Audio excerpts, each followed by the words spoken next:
Shalom, Copernicus, another day, another miracle.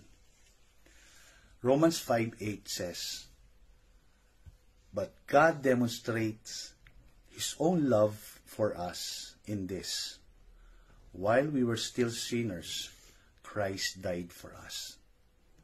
Do you know that God's love is unconditional? It is not earned. It is a free gift.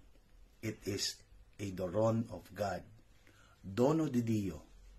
Kaloob, regalo, biyaya ng Diyos.